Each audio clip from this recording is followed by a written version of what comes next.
अस्सलाम वालेकुम।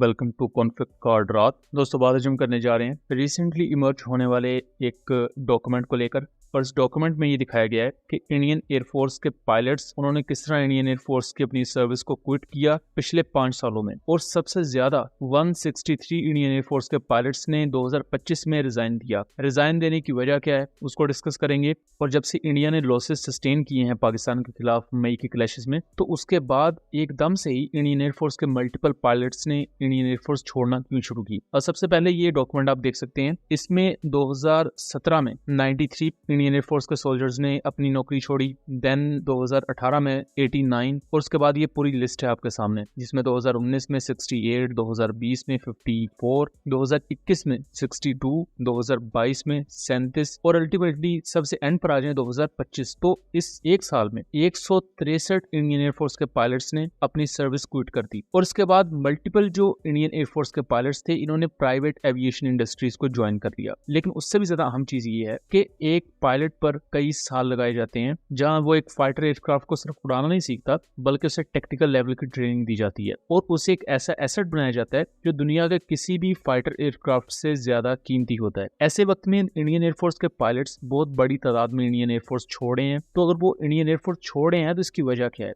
इसकी सबसे पहली वजह तो इंडियन एयरफोर्स में होने वाले बहुत से क्रैशेस हैं और कुछ पॉलिटिकल डिफरेंसेस भी हैं। लेकिन क्रैशेस यहाँ सबसे बड़ी वजह है। इंडियन एयरफोर्स इस वक्त दुनिया की वो वाहिद एयरफोर्स है जिसका क्रैश रेट दुनिया की किसी भी दूसरी एयरफोर्स से मैनी टाइम्स ज्यादा है। सिर्फ 2025 की बात करें तो कॉम्बैट लॉसेस इंडियन एयरफोर्स के 8 हैं। अगर नॉन कॉम्बैट लॉसेस या क्रैशेस की बात की जाए तो वो 15 से ज्यादा है, जिनमें अनमैन्ड एरियल सिस्टम्स के क्रैशेस भी हैं, हेलीकॉप्टर्स के क्रैशेस भी हैं, फाइटर जेट्स के क्रैशेस भी हैं और पाकिस्तान के खिलाफ 8 एयरक्राफ्ट शूट डाउन हुए वो तो पूरी दुनिया जानती है। इंडियन एयरफोर्स के पायलट्स के साथ एक ये इशू भी आता है कि जिसका हायर कमांड के साथ जरा अनबन हो जाए या जिसके मामला सेट ना हो, उससे एक विंटेज एयरक्राफ्ट उड़ाने के लिए दिया जाता है। सॉर्ट ऑफ उसे एक ऐसे ही स्क्वाड्रन में भेज दिया जाता है। लेट्स सपोज मिग 21 का स्क्वाड्रन हो, जगुआर एयरक्राफ्ट का स्क्वाड्रन हो या उन मिराज 2000 का स्क्वाड्रन हो जो अभी तक अपग्रेड नहीं हुए। तो ऐसे एयरक्राफ्ट को उड़ाना रिस्की होता है क्योंकि ऑलरेडी वो बहुत ही ज्यादा पुराने एयरक्राफ्ट है, उनकी सर्विसबिलिटी में भी इश्यूज है, सर्विस लाइफ ऑलमोस्ट खत्म हो चुकी है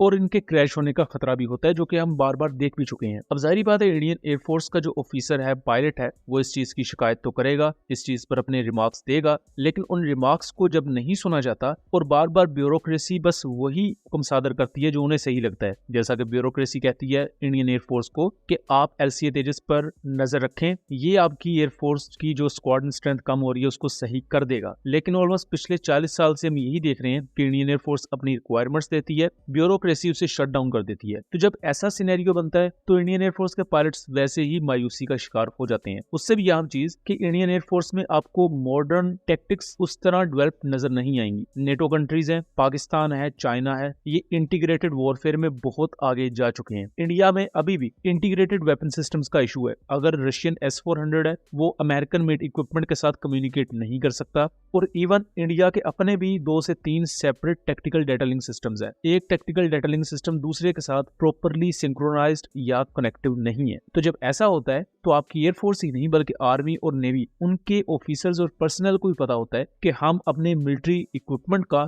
फुल पोटेंशियल यूज ही नहीं कर सकते। और जब ये चीज आपके बैक इन द माइंड चल रही है तो तब आप एनिमी के खिलाफ कभी भी खुलकर नहीं आते। हमने 2025 में मई के क्लैशेस में भी ये चीज देखी हुई है कि इंडियन एयरफोर्स 7 मई के दिन उन्हें जो नुकसान उठाने पड़े, उसके बाद 9 और 10 मई को उन्होंने अपने फाइटर जेट्स ही नहीं उड़ाए। और ये दुनिया की सो कॉल्ड चौथी बड़ी एयरफोर्स के लिए इंतहाई ज्यादा शर्मिंदगी की चीज है। इस चीज को इंडिया के chief of defence staff Anil Chauhan Bloomberg पर एक्सेप्ट कर चुके हैं। उस पर डिटेल्ड वीडियो हमने एम रात पर बनाई हुई है, उसका लिंक मैं डिस्क्रिप्शन में दे दूंगा। सो दोस्तों ये था एक एनालिसिस। उम्मीद करता हूँ चीजें क्लियर रही होंगी। वीडियो पसंद आई हो तो इसे ज्यादा से ज्यादा शेयर कीजिएगा ताकि इस तरह की मजीद इन्फॉर्मेटिव वीडियोस हम आपके लिए लेकर आ सकें। मिलेंगे अगली वीडियो में, तब तक के लिए अल्लाह हाफिज।